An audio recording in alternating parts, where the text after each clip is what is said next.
नमस्कार मित्रों, आप सभी का हमारे चैनल में स्वागत है। आज हम आप सबके लिए लेकर आए हैं ऑडियो बुक सोच बदलो जिंदगी बदलो। ब्रायन ट्रेसी के द्वारा यह किताब लिखी गई है। बहुत ही अद्भुत किताब है, जीवन को बदलने वाली। इसको एक बार जरूर सुनें और अपनी जिंदगी को बदलें। प्रस्तावना: अगर आप खुद को बुलंदी पर ले जाने के खास प्रयास और बड़े परिणाम हासिल करने के लिए तैयार हैं तो समझ लीजिए आपके हाथ कामयाबी की कुंजी लग गई है। आपके पास है आपके भविष्य की कामयाबी का डीएनए। उज्जवल भविष्य के लिए इस किताब को पढ़िए और फैसला कीजिए कि आप इसे अपनी जिंदगी में कैसे प्रयोग में लाएंगे। एक योजना बनाइए और फिर पूरे उत्साह के साथ उसे साकार करने में जुट जाइए। मैं खुले दिल से कुछ स्वीकारना चाहता हूँ। मैं ब्रायन के चाहने वाले में से एक रहा हूँ। मैंने अध्ययन किया है उसकी और उनके बुद्धिमानी भरे काम का और उन चमत्कारिक परिणामों का भी जो उन्होंने हासिल किए हैं। साथ ही मैं उनके करीबी सहयोगियों और दोस्तों में से भी एक हूँ। हमने कई बार साथ मिलकर काम किया है और अनगिनत मौक़ों पर मिल बैठकर खूब बातें भी। जहाँ तक व्यक्ति के आंतरिक विकास और निजी तौर पर कामयाबी के नुस्खों पर सोचने और लिखने वालों का सवाल है, ब्रायन की गिनती दुनिया के सबसे बेहतरीन लोगों में होगी। मैं यह भी जानता हूँ कि 8 करोड़ 20 लाख से ज़्यादा बिक चुकी मेरी किताबें लोगों के बहुत काम आती हैं। Change your thinking, change your life. सोच बदलो जिंदगी बदलो आपको बताती है कि गजब के आंतरिक संसाधनों को कैसे खोजा जाए और अपनी छिपी हुई अद्भुत ताकत का इस्तेमाल कैसे किया जाए। आप अपने लिए तय किसी भी लक्ष्य को हासिल करने के लिए जरूरी लोगों और संसाधनों को जुटाने की कला सीख जाएंगे। अपने हर काम में इस संकल्पना और सोच के इस्तेमाल से हासिल परिणामों पर आप खुद बहुत हैरान होंगे। बड़ी कामयाबी हासिल करने वाले तमाम लोगों, अपने बूते लखपति बनने वाले और हर क्षेत्र के अग्रणी लोगों ने यही संकल्पनाएं इस्तेमाल की है। इस किताब के जरिए आप जबरदस्त कामयाबी को हासिल करने की प्रक्रिया का इस्तेमाल कदम दर कदम बिना अतिरिक्त प्रयास के बेहद सहजता से सीख जाएंगे। यह प्रक्रिया इतनी तर्क संगत, प्रोत्साहित करने वाली और अंततः इतनी कारगर और हर लिहाज से फायदेमंद है कि इसे निजी उपलब्धियों के क्षेत्र में चमत्कार की संज्ञा दी जा सकती है। जब तक आपको सोचना ही है तो फिर भला क्यों नहीं बड़ी सोच के साथ बड़े परिणामों को ही हासिल किया जाए। ब्रायन वक्तव्य और लेखन जगत के चमकते हुए सितारे हैं। उन्होंने अद्भुत सोच के साथ न केवल अपने लिए बल्कि सैकड़ों हजारों अन्य लोगों के लिए भी चौंका देने वाले परिणाम हासिल किए हैं। इस किताब में प्रस्तुत ब्रायन की सोच आपको और ज़्यादा उपलब्धि हासिल करने के लिए प्रेरित करेगी। तो तैयार हो जाइए एक बेहद रोमांचक सफ़र के लिए, जहां सामने है खुला आसमान, लेकिन सफ़र का आगाज आपके दिमाग से है। यहाँ आपके लिए वाकई एक अद्भुत अनुभव होगा। मार्क विक्टर हैंसन, लेखक, chicken soup for the soul.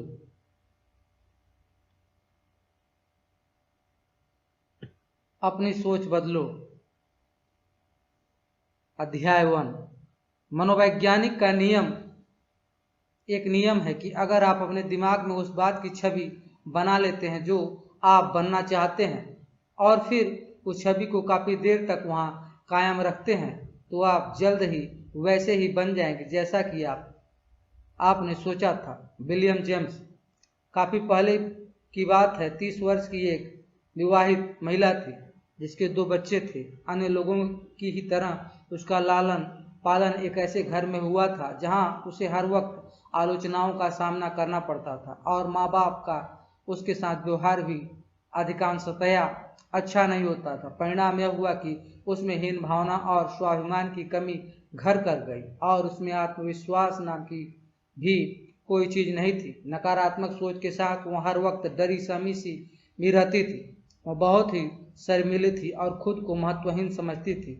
उसे लगता था कि उसमें किसी भी काम के लायक प्रतिभा नहीं थी। एक दिन वह कार से स्टोर जा रही थी। लाल बत्ती की अनदेखी करके एक कार आई और उसकी कार से भिड़ गई। जब होश आया तो उसने खुद को अस्पताल में पाया। सिर में हल्की चोट के साथ ही उसकी पूरी याददाश्त ही चली गई थी। वह अब भी बोल तो सकती थी, लेकिन अपनी गुजरी हुई जिंदगी के बारे में उसे कुछ भी याद नहीं था। वह बिना याददाश्त वाली बनकर रह गई। पहले डॉक्टरों को लगा कि उसकी यह हालत कुछ दिन तक ही रहेगी। हफ्ते गुजरे, लेकिन उसकी याददाश्त थी कि लौटने का नाम ही नहीं ले रही थी। उसका पति और बच्चे हर रोज उससे मिलने आते, लेकिन वह उन्हें पहचान नहीं पाती थी। यह अपनी किस्म का एक ऐसा विशिष्ट मामला था कि दूसरे डॉक्टर और विशेषज्ञ भी उसे देखने के लिए आने लगे। वे उसका परीक्षण करते थे और उससे उसका हाल चाल पूछ लेते थे। एक नई शुरुआत। आखिरकार बिल्कुल सपाट याददाश्त के साथ वह घर लौटी। अपने साथ क्या हुआ है इसे जानने के लिए उसने चिकित्सा विज्ञान की किताबें पढ़कर याददाश्त जाने के कारणों का अध्ययन शुरू किया। उसने इस क्षेत्र के विशेषज्ञों से मुलाकात और बातचीत की। आखिरकार उसने अपनी हालत पर एक पेपर लिख डाला। कुछ ही दिनों के बाद उसे अपना पेपर पढ़ने और उसे संबंधित सवालों के जवाब देने के लिए एक चिकित्सा सम्मेलन में शामिल होने का आमंत्रण मिला।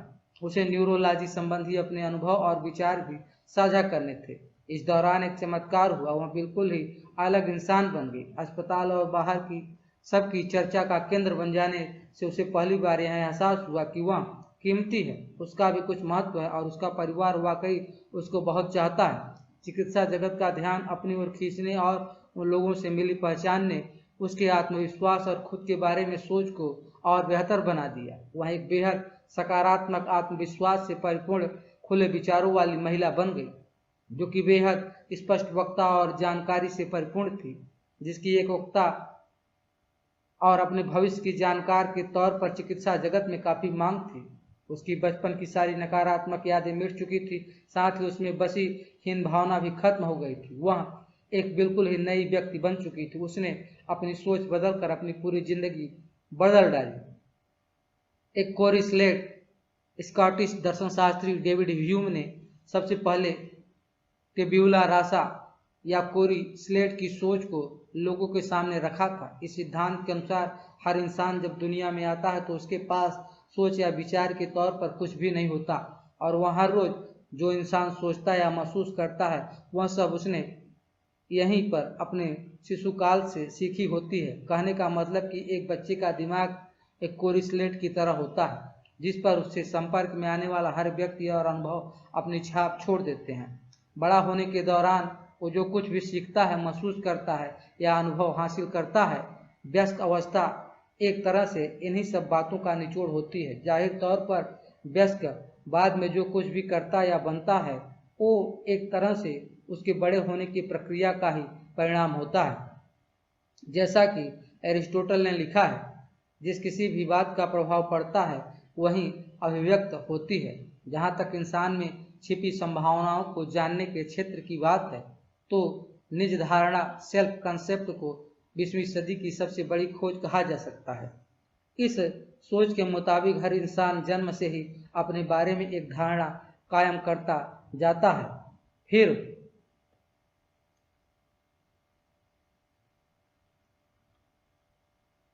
आपकी अपने बारे में यही धारणा ही आपके अवचेतन के कंप्यूटर को संचालित करने वाला मास्टर प्रोग्राम बन जाती है। फिर यही तय करती है कि आप क्या सोचेंगे, क्या कहेंगे, महसूस करेंगे और क्या करेंगे। यही वजह है कि आपकी जिंदगी में सारा बदलाव खुद के बारे में धारणा बदलने और अपने बारे में या अपनी दुनिया के बारे में सोचने का अंदाज बदलते ही दिखाई देने लगता है।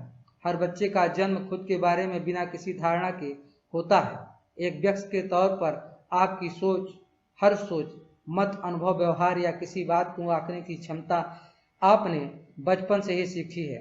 आज आप जो कुछ भी हैं वो उसी सोच या धारणा का परिणाम है जिसे आपने हकीकत मान लिया है। वास्तविकता चाहे जो हो, जब आप किसी बात को सही मान लेते हैं तो वहीं आपकी सोच आपके लिए सच बन जाती है।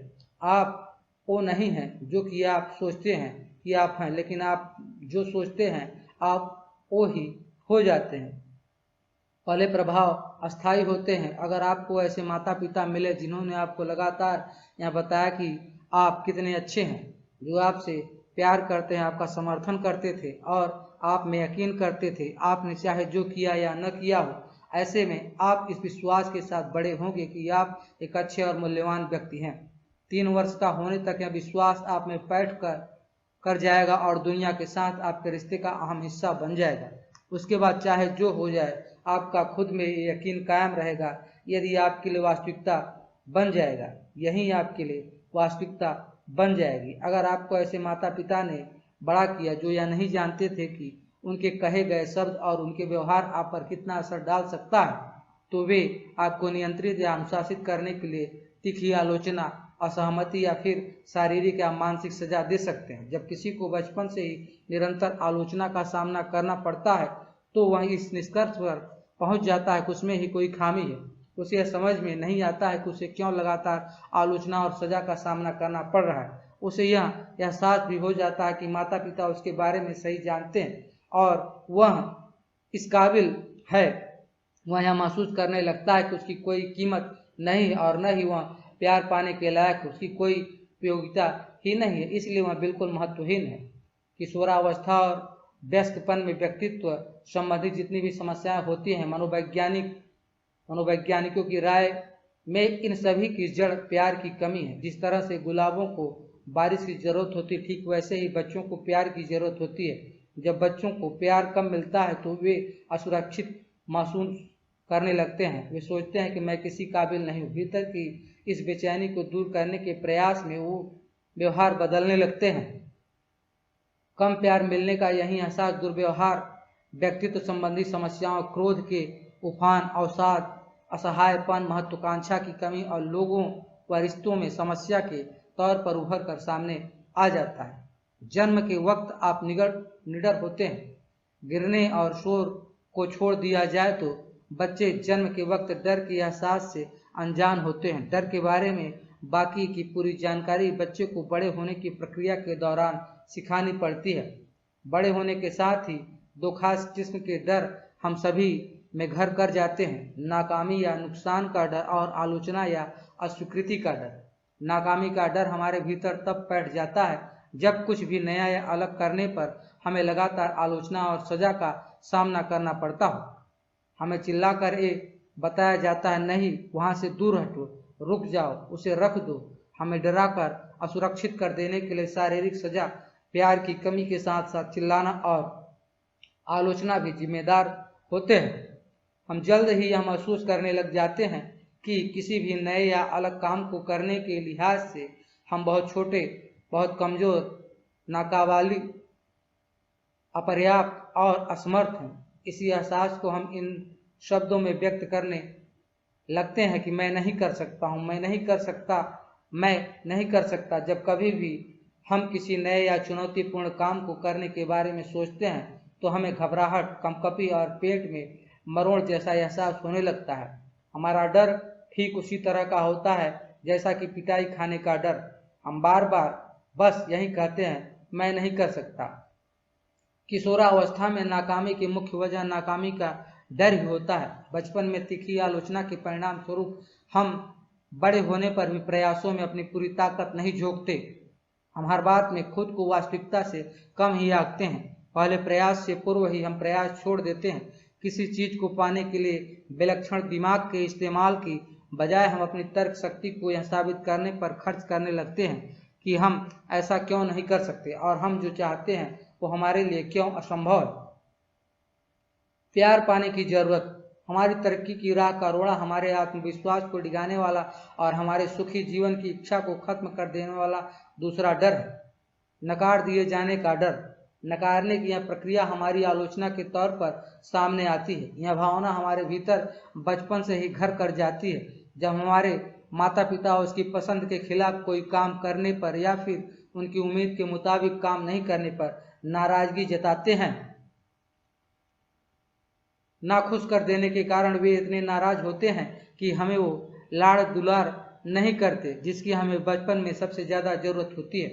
प्यार नहीं किए जाने या अकेलेपन के भय का बच्चे पर इतना गहरा असर होता है कि वह ठीक वैसा ही व्यवहार करने लगता है जो उसकी राय में उसके माता पिता को पसंद आएगा। इसके साथ ही उसमें छिपा स्वाभाविक उत्साह और खास होने का एहसास खत्म हो जाता है। एक ही सोच उसके दिलो दिमाग पर हावी हो जाती है, मुझे करना है, मुझे करना है, मुझे करना है। निष्कर्ष निकलता है मुझे वही करना है जो मम्मी पापा को मंजूर हो, वरना वो मुझे प्यार नहीं करेंगे और मैं बिल्कुल अकेला पड़ जाऊंगा। सशर्त प्यार एक दो इंसान द्वारा दूसरे को दिए जा सकने वाले सबसे अनमोल तोहफे बिना शर्त के प्यार का ठीक उल्टा है। हासिल करने वाला बच्चा जब बड़ा होता है तो वह दूसरों के विचारों को लेकर बेहद संवेदनशील बन जाता है। सबसे बुरी स्थिति तो यह होती है कि वह उस किसी भी काम को करता ही नहीं जिसमें उसे किसी के असहमत होने की जरा भी आशंका हो। वह अपने जीवन में अब महत्वपूर्ण बन चुके लोगों, पत्नी, बास, दोस्त, खुद से बड़े को भी अपने माता पिता के साथ बचपन के संबंधों के ही परिप्रेक्ष्य में देखता है। ऐसे में उसका बस यही प्रयास रहता है कि वो जो कुछ भी करें उसे उसकी स्वीकृति हो या कम से कम वो उसे अस्वीकृत न कर दें। बचपन से मिली तीखी आलोचना के कारण उपजा नाकामी और नकारे जाने का भय ही बड़े होने पर हमारे दुखी और चिंतित होने का मुख्य कारण होता है। हम लगातार दो ही विचारों के बीच पिसते रहते हैं, मैं नहीं कर सकता या फिर मुझे यह करना ही होगा। सबसे बुरी स्थिति तो तब आती है जब हम सोचने लगते हैं कि मैं नहीं कर सकता लेकिन मुझे करना पड़ेगा, या मुझे करना ही पड़ेगा लेकिन मैं नहीं कर सकता। अब कुछ करना तो चाहते हैं, हम कुछ करना तो चाहते हैं लेकिन नाकामी या नुकसान का भय हमें घेर लेता है, या फिर नुकसान का भय न भी हो तो असहमति का भय हम पर हावी हो जाता है। हम घर पर और ऑफिस में जीवन स्तर को सुधारना चाहते हैं लेकिन डरते हैं कि हम नाकाम हो जाएंगे, या कोई हमारी आलोचना करेगा, या कि हमारे साथ दोनों ही होगा। अधिकतर लोगों के लिए डर ही उनकी जिंदगी का सबसे अहम हिस्सा होता है। वो जो कुछ भी करते हैं उसमें उनका प्रयास बस नाकामी और आलोचना को टालना ही होता है। वे हर काम को करते वक्त लक्ष्य के लिए प्रयास करने के बजाय अपना ध्यान सुरक्षित तरीकों पर ही केंद्रित रखते हैं। वो मौकों के बजाय सुरक्षा चाहते हैं। नाकामयाबी की दर को दुगना करें।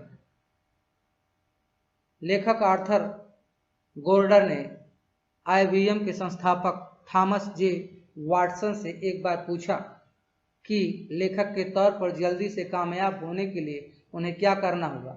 अमेरिकी कारोबारी जगत के धुरंधर वाटसन ने इस सवाल का जवाब इन शब्दों में दिया, अगर आप तेजी के साथ कामयाब होना चाहते हैं तो आपको अपनी नाकामयाब होने की दर को भी दुगना करना होगा। दरअसल कामयाबी तो नाकामयाबी के दूसरे सिरे पर रहती है। हकीकत यह है कि आप जितने ज़्यादा नाकाम होंगे, संभावना यही है कि कामयाबी आपके उतने ही करीब होगी। आपकी नाकामयाबियों ने आपको कामयाबी हासिल करने के लिए तैयार कर दिया है। इसलिए अक्सर देखने को मिलता है कि नाकामयाबियों की झड़ी के बाद कामयाबियों की झड़ी लग जाती है। यही वजह है कि जब कभी भी कुछ सूझ न पड़े तो नाकामयाबी की दर को दुगना करें। आप जितनी नई बातों को करने की कोशिश करेंगे, आपके विजयी होने की संभावना उतनी ही बढ़ जाएगी। किसी भी डर पर काबू पाने के लिए आपको उसी पर काम को करना चाहिए जिसमें डर लग रहा हो, तब तक जब तक कि आप पर डर का कोई प्रभाव न बचे। आपके दिमाग की हार्ड ड्राइव आपने अपने बारे में आप जो कुछ जानते या महसूस करते हैं वो आपके अपने विचारों के साथ आपकी निजी धारणा में व्यक्तित्व की हार्ड ड्राइव में पर अंकित हो जाता। उसके बाद अपने बारे में सोच ही आपके हर काम के प्रदर्शन के स्तर और उसके प्रभाव का निर्धारण करती है। फिर अनुरूपता के नियम के कारण आपका बाहरी व्यवहार ठीक वैसा ही होता है जैसा आप भीतर से महसूस करते हैं। यही वजह है कि आपकी जिंदगी में तमाम सुधारों का आगाज आपकी खुद के बारे में सोच में सुधार के साथ ही होता है। आपका एक संपूर्ण आत्म आकलन होता है जो कि आपकी अपनी काबिलियतों के बारे में सारी सोच का निचोड़ होता है। अपने बारे में आपकी धारणाओं के इस पुलिंदे में शामिल होते हैं आपके उस वक्त तक के तमाम अनुभव, फैसले, कामयाबियां, नाकामियां, विचार, जानकारियां, भावनाएं और उस वक्त तक जिंदगी के बारे में आपका मत। यह आम आत्म आकलन ही तय करता है कि आप अपने बारे में कैसे और क्या सोचते हैं। साथ ही यह आपके कुछ जमा प्रदर्शन की समीक्षा भी कर देता है। छोटी मोटी सोच, इसके साथ ही अपने बारे में आपके पास बहुत सी छोटी मोटी सोच भी होती है। ये छोटी मोटी निजी अवधारणाएं ही आपकी पूरी निजी छवि तैयार करती हैं। जीवन के हर क्षेत्र के लिए आपकी एक निजी सोच होती है जिसे आप महत्वपूर्ण समझते हैं। यही छोटी मोटी सोच इस बात को तय करती है कि आप किस तरह सोचते हैं, महसूस करते हैं और उस क्षेत्र विशेष में कैसा प्रदर्शन करते हैं। उदाहरण के लिए आपकी एक निजी सोच होती है कि आप कितने स्वस्थ या फिट हैं और आपको कितना खाना पीना चाहिए या कितनी वर्जिश करनी चाहिए। पुरुष हैं तो महिलाओं और महिलाएं हैं तो पुरुषों के बीच लोकप्रियता को लेकर भी आपकी एक निजी सोच होती है। पति पत्नी या माता पिता के प्रति दायित्व के निर्वाह या फिर दोस्तों के साथ संबंधों को लेकर भी आपकी निजी सोच होती है। आप कितने स्मार्ट हैं या फिर किसी चीज को कितनी जल्दी सीखते हैं। आप जो भी खेल खेलते हैं उसके बारे में या कार चलाने में महारत सहित हर गतिविधि को लेकर भी आपकी एक निजी सोच होती है। आप किसी काम को या उसके हर हिस्से को कितनी अच्छी तरह से करते हैं, इस बात को लेकर भी आपकी निजी सोच होती है। आपकी इस बात को लेकर भी निजी सोच होती है कि आप कितना कमाते हैं और कितनी अच्छी तरह से पैसे को बचाकर उसका निवेश करते हैं। यह एक बहुत ही महत्वपूर्ण संवेदनशील क्षेत्र होता है। हकीकत यह है कि आय की अपनी निजी सोच से आप कभी भी बहुत ज़्यादा या कम कमा ही नहीं सकते। अगर आप ज़्यादा कमाना ही चाहते हैं तो आपको अपनी आय और कमाने के बारे में निजी सोच को बदलना ही होगा। यह इस किताब का एक महत्वपूर्ण सबक होगा। अपनी धारणाओं को बदलें। अगर आप अपनी जिंदगी के किसी क्षेत्र में भी अपने प्रदर्शन या परिणामों को बदलना चाहते हैं तो आपको उस क्षेत्र में अपनी निजी अवधारणा और उस क्षेत्र को लेकर अपने बारे में धारणाओं को बदलना होगा। सौभाग्यवश आपकी ज़्यादातर धारणाएं विषयनिष्ठ होती हैं। वे हमेशा तथ्यों पर ही आधारित नहीं होती। इसकी बजाय वे अधिकतर उस जानकारी पर आधारित होती हैं जिन्हें आप सत्य के तौर पर स्वीकार कर चुके हो। कई बार तो बिना ज़्यादा जांचे परखे ही। आपकी धारणाओं में सबसे बुरी होती है वे धारणाएं जो आपकी अपनी काबिलियत को ज़्यादा मानने से रोकती हैं। इन धारणाओं के कारण आप किसी क्षेत्र विशेष में खुद की क्षमता को सीमित या अपूर्ण मानने लगते हैं। ये धारणाएं कभी कभार ही सही होती हैं, लेकिन आप इनको अपनी काबिलियत के सही पैमाने के तौर पर स्वीकार लें तो फिर ये आपके लिए सच हो जाती हैं। ठीक ऐसे है जैसे यही सही हो। अपनी काबिलियत को जानने और पहले से ज़्यादा कामयाबी हासिल करने के लिए ज़रूरी है कि आप सबसे पहले खुद को सीमित कर देने वाली अपनी धारणाओं को ही चुनौती दें। इन धारणाओं से मुक्ति की शुरुआत आप इस सोच के साथ करें कि वे जो कुछ भी हैं पूरी तरह से असत्य हैं। इस पल तो यही सोचें कि आपकी काबिलियत की कोई सीमा ही नहीं। कल्पना कीजिए कि आपकी जिंदगी में जो चाहे बन सकते हैं, कर सकते हैं और हासिल कर सकते हैं। कल्पना कीजिए कि किसी भी लिहाज से आपकी क्षमता अपार है। उदाहरण के लिए कल्पना कीजिए कि आप आज जितना भी कमाते हो उससे दुगना कमा रहे हैं। कल्पना कीजिए कि आप ज़्यादा बड़े घर में रह रहे हैं, बेहतर कार चला रहे हैं और ज़्यादा रईस भरी जिंदगी जीवन शैली जी रहे हैं। कल्पना कीजिए कि आप में अपने क्षेत्र के शीर्ष हस्तियों में जगह बनाने की योग्यता है। कल्पना कीजिए कि आप अपनी सामाजिक और कारोबार की दुनिया की सबसे लोकप्रिय, शक्तिशाली और प्रभावी हस्तियों में से एक हैं। कल्पना कीजिए कि आप शांत और आत्मविश्वास से भरपूर हैं और किसी भी संकट से नहीं घबराते। कल्पना कीजिए कि आप अपने दिमाग में तय हर लक्ष्य को हासिल कर सकते हैं। यही वह तरीका है जिससे आप अपनी सोच और अपनी जिंदगी को बदलने की शुरुआत करते हैं। अपने भीतर छिपे डर के खात्मे और अपनी काबिलियत की पहचान की शुरुआत अपने दिमागी हार्ड ड्राइव को नई सकारात्मक, रचनात्मक और हौसलों से भरी धारणाओं से लैस करने से होती है। ये धारणाएं आपके बारे में और आपके भविष्य के बारे में होती हैं। इस पूरी किताब की मदद से आप ऐसा करने के तमाम तौर तरीके सीख जाएंगे। निजी अवधारणा के 3 भाग।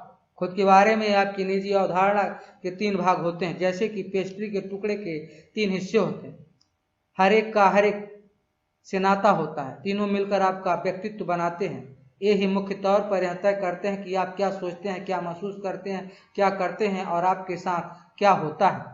आपके व्यक्तित्व और सोच का पहला भाग होता है आपके द्वारा अपने लिए तय आदर्श निजी व्यक्तित्व। यह आपके तमाम सपनों, उम्मीदों, नजरिए और आदर्श का निचोड़ होता है। यह उन सद्गुणों, मूल्यों और गुणों से बना होता है जिन्हें आप अपने में और दूसरों में बेहद पसंद करते हैं। आपका आदर्श पुरुष ठीक वैसा ही होता है जैसा कि आप खुद बनना चाहते हैं। अगर आप हर तरह से आदर्श बन सके तो यही आदर्श मापदंड आपके व्यवहार की नींव बनते हैं। महान पुरुष और महिलाएं, नेता और चरित्रवान लोगों के मन में अपने जीवन मूल्यों, दृष्टिकोण और आदर्शों को लेकर कोई असमंजस नहीं होता। वे जानते हैं कि वे कौन हैं और उनका किस बात में यकीन है। वे अपने लिए ऊंचे मापदंड तय करते हैं और इस बारे में कभी भी समझौता नहीं करते। वे ऐसे पुरुष या महिला होते हैं जिनसे लोग प्रेरणा लेते हैं और जिन पर निर्भर होते हैं। लोगों के साथ इनके संबंध भी बिल्कुल स्पष्ट और अलग ही तरह के होते हैं। वो जो कुछ भी करते हैं उसमें अपने आदर्शों पर खरा उतरने का पूरा प्रयास करते हैं। खुद को देखने का नजरिया आपकी सोच का दूसरा हिस्सा है। आपका खुद को देखने का नजरिया, यह आपका खुद को देखने का और खुद के बारे में सोचने का तरीका होता है। इसे अधिकांशतया आपकी आत्म छवि, सेल्फ इमेज कहा जाता है। किसी परिस्थिति विशेष में आपका व्यवहार कैसा होना चाहिए, इसके लिए आप यही देखते हैं कि आत्म छवि के ही कारण आपका बाहरी प्रदर्शन ठीक वैसा ही होता है जैसे कि आपकी अपने बारे में सोच होती है। जहां तक किसी व्यक्ति के प्रदर्शन और प्रभाव की बात है तो मैक्सवेल माल्टजी द्वारा आत्म छवि की खोज को एक महत्वपूर्ण मोड़ करार दिया जा सकता है। आने वाली किसी परिस्थिति के बारे में कल्पना करके खुद को सर्वश्रेष्ठ प्रदर्शन करते देखने की सोच आप अवचेतन को एक संदेश भेजते हैं। आपका अवचेतन दिमाग इस संदेश को आदेश की तरह लेता है और फिर आपकी सोच, शब्द और आपके द्वारा किए जाने वाले काम के तौर तरीकों को ठीक वैसा कर देता है जैसे कि आपने कल्पना की थी। आपकी जिंदगी में तमाम सुधारों की शुरुआत आपके दिमाग की छवियों में सुधार के साथ ही होती है। आपकी ये आंतरिक छवियां ही आपकी भावनाएं, आपके व्यवहार, आपकी सोच और यहाँ तक कि दूसरे लोगों के आपके प्रति व्यवहार को भी निर्धारित करते हैं। इसलिए खुद के प्रति सकारात्मक छवि आपकी सोच और आपकी जिंदगी में बदलाव लाने के लिए काफी अहम होती है।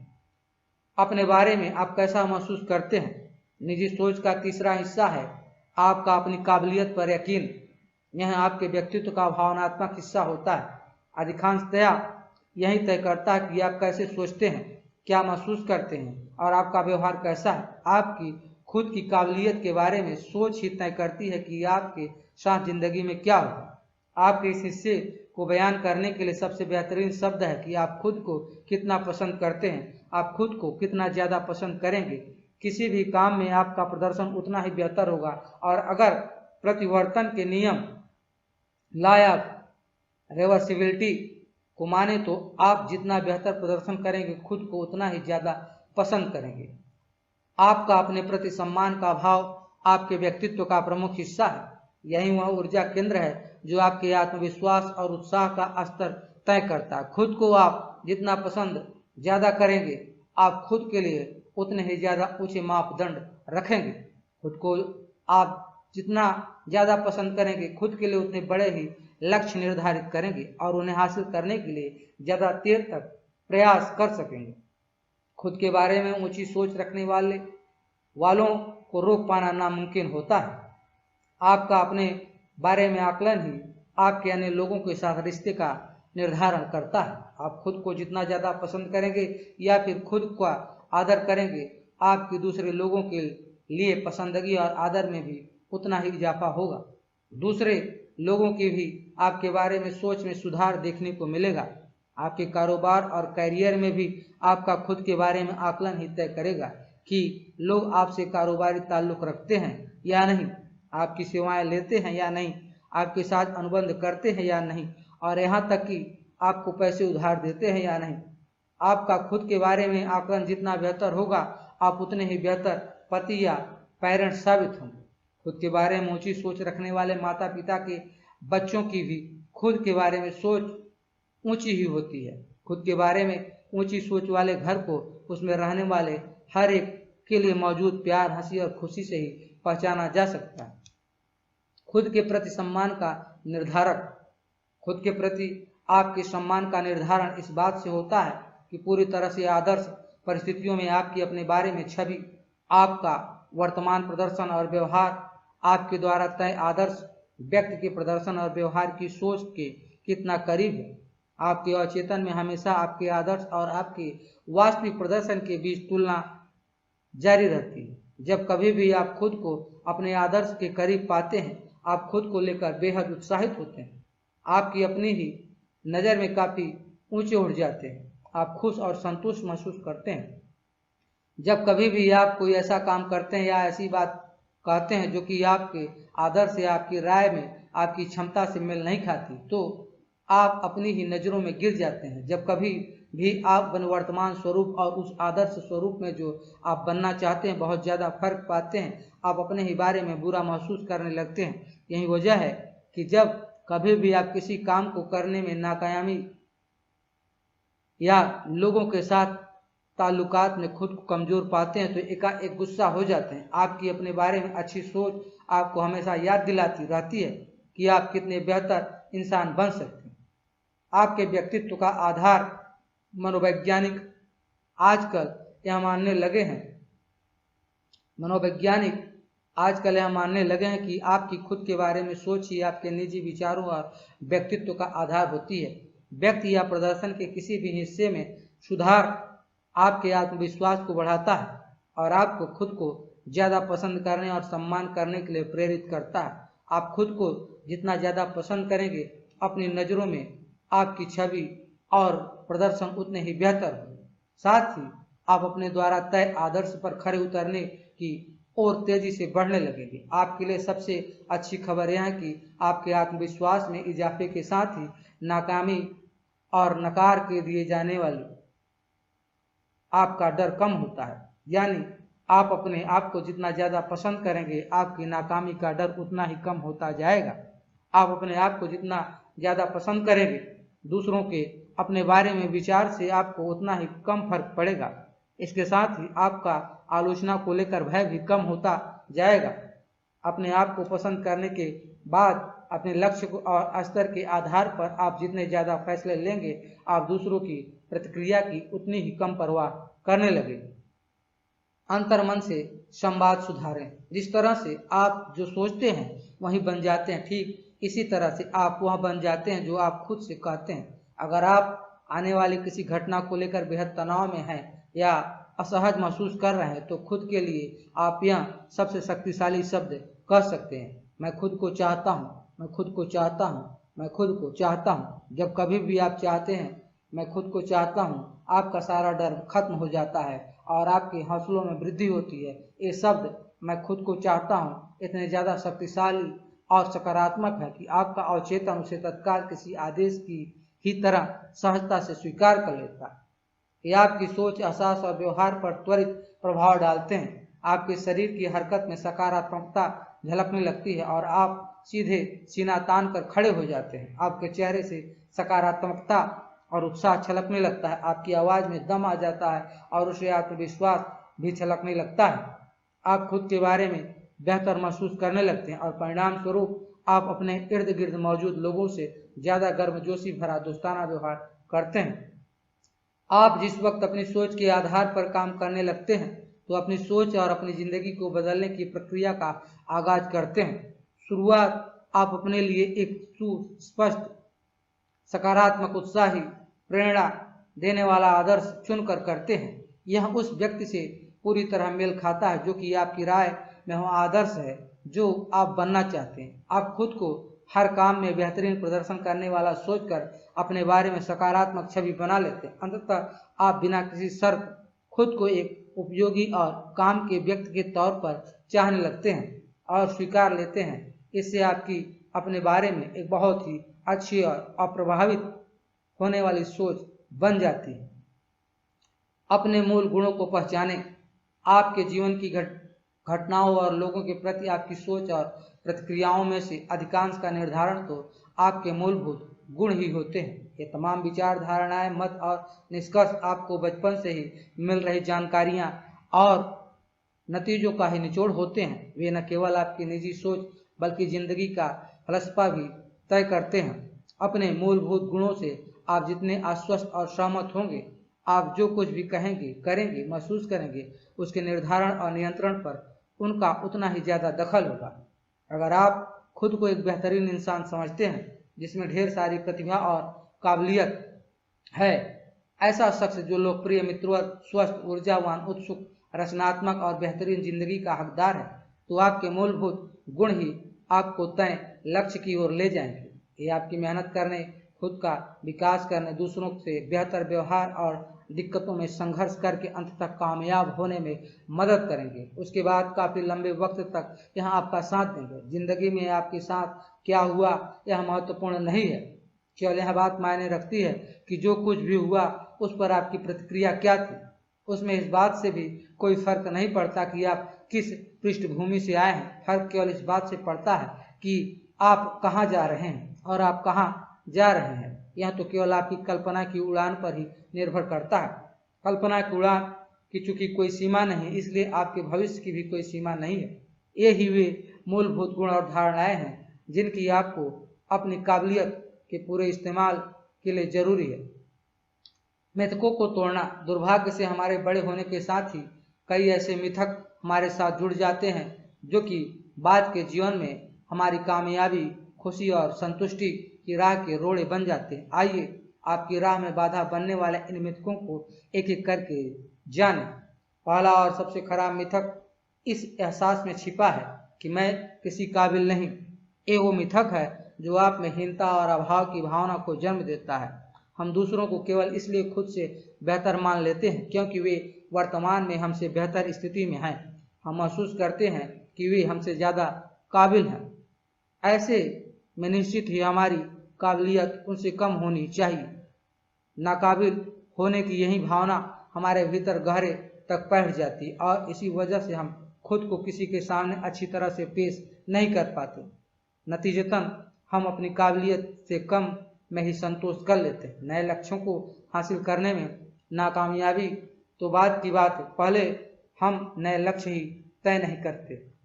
यही वजह है कि आपको अपने भीतर यह गुण या तो विकसित करना होगा या फिर ऐसा महसूस करना होगा कि आप न केवल अच्छे हैं बल्कि आप में अपने क्षेत्र में कामयाबी हासिल करने के लिए अनिवार्य सारे गुण हैं।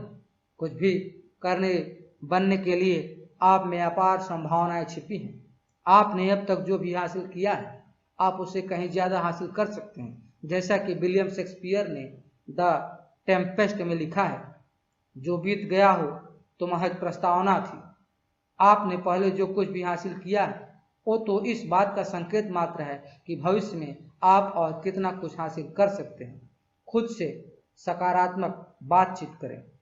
आपके शब्दकोश में सबसे दमदार शब्द वे ही होते हैं जो आप खुद से कहते हैं और जिनमें आपका विश्वास है। आपकी खुद से बातचीत, अंतर्मन से बातचीत ही आपकी 95% भावनाओं का निर्धारण करती है। जब आप खुद से बातचीत करते हैं तो आपका अवचेतन मस्तिष्क इस आदेश की तरह दर्ज कर लेता है, इसे आदेश की तरह दर्ज कर लेता है। फिर इसी के लिहाज से आपका व्यवहार, निजी छवि और आपके शारीरिक हाव भाव तय होते हैं जो कि इन शब्दों के ही अनुकूल होते हैं। अब इसके बाद आप अपने आप से उसी तरह बातचीत करें जैसा आप बनना और करना चाहते हैं। अपने आप से ऐसी कोई भी बात मत कहिए जो कि आप किसी भी दशा में सच करना नहीं चाहते। बस यही सकारात्मक और दमदार शब्द बार बार दोहराते रहें, मैं इसे कर सकता हूँ। किसी भी आयोजन से पहले अपने आप से यह शब्द कहें, मैं अपने आप को पसंद करता हूँ। कहिए, मैं सर्वश्रेष्ठ हूँ, मैं सर्वश्रेष्ठ हूँ, मैं सर्वश्रेष्ठ हूँ। बार बार ऐसे जैसे कि आपका इस बात में पूरा यकीन है। उसके बाद सीधे तनकर खड़े हो जाएं और अपने चेहरे पर आत्मविश्वास से भरी एक मुस्कान लाएं और अपना सबसे बेहतरीन प्रदर्शन करें। जल्द ही यह आपकी आदत में शुमार हो जाएगा। आप सर्वश्रेष्ठ के हकदार हैं। विध्वंसक आलोचना की ही तरह लोग एक और मिथक को सच मान लेते हैं, वह है खुद के बारे में एक सीमा में बांध देने वाला सोच। एक तरह से तो ऐसे लोग खुद ही नहीं सोचते कि वे सर्वश्रेष्ठ के हकदार हैं। यह अंदरूनी भावना प्रायः उन लोगों में अधिक देखी जाती है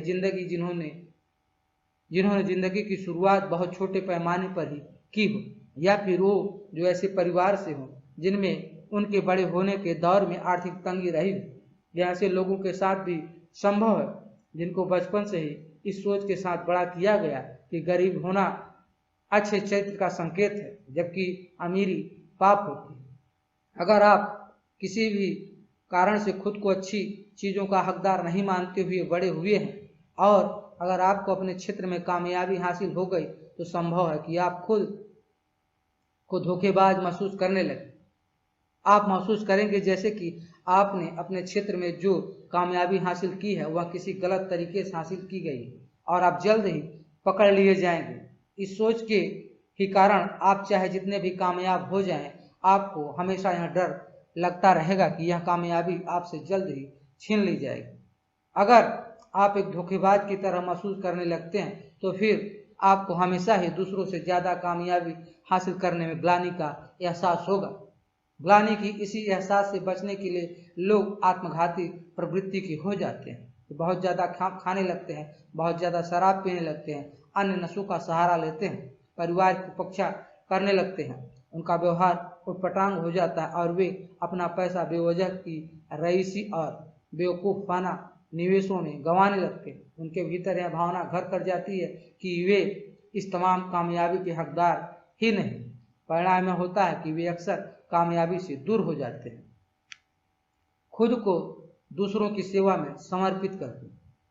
सच तो यह है कि एक बेहतरीन नौकरी और लोगों की जिंदगी या काम को प्रभावित करने वाले हर काम से जुड़कर हासिल कमाई के हकदार हैं। बाजारवाद पर टिके हमारे जैसे समाज में हर दिन स्वैच्छिक होता है, हर लेन देन स्वैच्छिक ही होता है। लोग किसी चीज़ को खरीदते हैं तो केवल यही सोचकर कि इससे उनका जीवन बेहतर होगा। ऐसे में आप लोगों को ऐसी चीज़ें मुहैया कराकर कामयाब हो सकते हैं जिसकी उनको जिंदगी या फिर काम में सुधार के लिए ज़रूरत। जितनी बेहतर आपकी सेवाएं होंगी आप उतने ही ज़्यादा कमाई के काबिल और हकदार हैं। शब्द डिजर्व दो लैटिन शब्दों से बना है। डी जिसका मतलब होता है के जरिए और सर्वायर जिसका मतलब होता है सेवा करना, इसलिए डिजर्व का मतलब होता है सेवा के जरिए। हमारे समाज में कामयाब लोग कुछ अपवादों को छोड़कर वे ही होते हैं जो दूसरे लोगों से बेहतर सेवाएं प्रदान करते हैं। ऐसे में आपका अपने करियर में पूरा ध्यान लोगों को बेहतर सेवा प्रदान करने पर ही होना चाहिए, तभी आप कमाई के एक एक पैसे के काबिल होंगे। अब्राहम लिंकन ने एक बार कहा था, गरीबों की सेवा करने का सबसे बेहतर तरीका यही है कि आप भी उनमें से एक बन जाए। हमारे समाज में जितने ज़्यादा आप कामयाब होंगे आपको उतना ही ज़्यादा कर चुकाना पड़ता है। यही कर स्कूलों, अस्पतालों, सड़कों, जन कल्याण, मेडिकेयर, सेना के खर्चों के अलावा हमारे समाज के हर महत्वपूर्ण काम में मदद करता है। इसलिए आपको तो धनी होने पर गर्व होना चाहिए। अच्छी कमाई के कारण आप कई लोगों के लिए उल्लेखनीय योगदान देते हैं। आप अपने लिए अच्छा काम करके दूसरों का भी भला कर देते हैं। इन शब्दों को दोहराएं।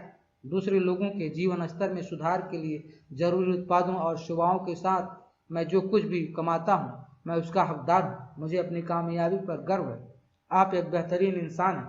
आप एक बेहतरीन इंसान हैं। आप ईमानदारी, सलीकेदार, सच्चे और मेहनती हैं। दूसरे लोगों के साथ आपका व्यवहार विनम्रता, सम्मान और गर्मजोशी से भरा होता है। आप अपने परिवार, दोस्तों और कंपनी के प्रति पूरी तरह समर्पित हैं। आप में दमखम, आत्मविश्वास और जिम्मेदारी का एहसास है। आप ज्ञानवान, बुद्धिमान और अनुभवी हैं। आप न केवल अपने परिजनों बल्कि पूरे समाज के लिए ही महत्वपूर्ण है। आपका जन्म एक खास जिम्मेदारी को अंजाम देने के लिए हुआ है और आपको एक महान काम को पूरा करना है। हर लिहाज से आप एक बेहतरीन व्यक्ति हैं। पिछला पैराग्राफ आपके वास्तविक व्यक्तित्व और चरित्र का चित्रण हो सकता है कि कई बार यह आपके लिए 100% सही न बैठता, लेकिन कुल मिलाकर यह आपके अंतर मन की अच्छाई और आपके जीवन की दिशा का परिचायक है। जब आप बिना किसी शर्त के यह स्वीकार कर लेंगे कि आप वाकई बेहद बेशकीमती और काबिल इंसान हैं, तो फिर आप हर काम और वाक्य के जरिए इसे सही साबित करने का प्रयास करेंगे। कुछ दिनों के बाद यह आपके लिए पूरी तरह से सही हो जाएगा। आप हकीकत में अपने आदर्श जैसे बन जाएंगे। खुद से इस बात को दोहराएं, मैं खुद को पसंद करता हूँ और अपनी ज़िंदगी को भी मैं हर लिहाज से एक बेहतरीन इंसान हूँ और मैं जो भी काम करता हूँ उसमें अपना सबसे बेहतरीन प्रयास ही करता हूँ। दिमागी सॉफ्टवेयर स्टोर। सोचिए कि एक ऐसा स्टोर होता है जहां दिमाग के लिए जरूरी तमाम सॉफ्टवेयर बेचे जाते हैं। आप किसी भी निजी सोच, धारणा या फिर व्यवहार को वहां से खरीद कर अपने दिमाग में इंस्टॉल करवा लेते हैं, फिर आप उस प्रोग्राम के ही मुताबिक इंसान बन जाते हैं। अगर ऐसा स्टोर होता और आप किसी भी किस्म की धारणा को खरीद सकते तो आप कौन सी खरीदते? एक सुझाव है, अपने चारों ओर देखकर पता लगाइए कि सबसे खुश और कामयाब लोगों ने क्या धारणाएं विकसित की और फिर धारणाओं का वैसा ही सेट अपने लिए ले आइए। उसे अपने दिमाग के हार्ड ड्राइव पर लोड कीजिए और उनके द्वारा चलाए जा रहे प्रोग्राम पर अमल कीजिए। सौभाग्य से सैकड़ों कामयाब लोगों के इंटरव्यू को आधार बनाकर हम जान सकते हैं कि आखिर वे किस मिट्टी के बने हैं और उन्होंने बचपन से ही किस किस्म की धारणा विकसित की है। अपनाने के लिहाज से यह धारणा आपके लिए सबसे ज्यादा उपयोगी साबित हो सकती है। मैं एक बहुत ही अच्छा इंसान हूँ और जिंदगी में कामयाबी हासिल करने वाला हूँ। मेरे साथ जो कुछ भी अच्छा या बुरा होगा वो तो मुझे मिलने वाली असंभावित कामयाबी और खुशियों की प्रक्रिया का ही एक हिस्सा है। अगर आप इस बात को लेकर आश्वस्त हो जाएं कि आपका खुश और कामयाब होना तय है और जो भी बाधाएं या रुकावटें आ रही हैं वो आपको लक्ष्य हासिल करने के लिए जरूरी अनुभव दिलाने के लिए आ रही, तो फिर आपको कोई भी नहीं रोक सकता है। अधिकांश वक्त आप सकारात्मक और आश्वासन बने रहेंगे, आशावान बने रहेंगे। अपने लिए आप बड़े लक्ष्य रखेंगे और किसी भी अस्थायी हार से जल्द उबर सकेंगे। आखिरकार आपकी धारणाएं ही आपके लिए हकीकत बन जाएगी। अपनी सोच बदलकर आप अपनी जिंदगी को बदल लेंगे। आने वाले पन्नों में मैं आपके साथ वक्त वक्त पर आजमाए हुए नुस्खों, परीक्षणों और तकनीकों की चर्चा करूंगा जिनके इस्तेमाल करके आप अपनी सोच के हर हिस्से पर पूरा नियंत्रण बना सकेंगे। मैं आपको बताऊंगा कि सकारात्मक और प्रभावी तरीके से कैसे सोचें कि आप खुद को किसी भी काम को करने के लिए काबिल समझने लगे। आप जान जाएंगे कि अपनी सोच को कैसे बार बार तराशें ताकि आप अंदर से भी वैसे ही हो जाए जैसा आप बनना चाहते हैं और जैसा कि आपका बाहरी व्यवहार होना चाहिए। आप उस तरकीब को जान जाएंगे जिसके बाद आपको रोक पाना मुश्किल है। करके देखें। अपने आदर्शों को स्पष्ट तौर पर परिभाषित करें। अगर आप हर लिहाज से एक बेहतरीन इंसान बन जाएं तो आप में क्या गुण होंगे, आपका व्यवहार किस तरह का होगा। आप वो ही बन जाएं जो कि अधिकांश वक्त आप बनने के बारे में सोचते हैं। अपने जीवन के उन सभी क्षेत्रों को पहचानें जिनका आपकी भावनाओं, व्यवहार और काम पर बहुत ज्यादा असर पड़ता है। कामकाज का वह कौन सा क्षेत्र है जिसमें आप अपना सबसे बेहतरीन प्रदर्शन करते हैं। उस क्षेत्र में आप खुद को किस तरह से देखते हैं। आप अन्य क्षेत्रों में खुद की स्थिति को किस तरह देखते हैं। आप किस तरह के लोगों के प्रशंसक हैं और उन्हें सम्मान देते हैं। क्यों? अपना व्यवहार बदलकर आप किस तरह से उसे सर्वश्रेष्ठ लोगों की तरह कर सकते हैं। आप खुद को जिंदगी के किन क्षेत्रों में सबसे ज्यादा पसंद करते हैं। किस तरह की गतिविधियां आपको सबसे ज्यादा आत्मसम्मान और गरिमा देती हैं। आप इन बातों को किस तरह से और ज्यादा कर सकते हैं। आप एक बहुत ही अच्छे इंसान हैं। आज के बाद आप खुद को अपने सर्वश्रेष्ठ रूप में ही देखिए और अपने भीतर छिपी संभावनाओं के लिए किसी भी तरह की सीमा को मानने से साफ इनकार कर दीजिए।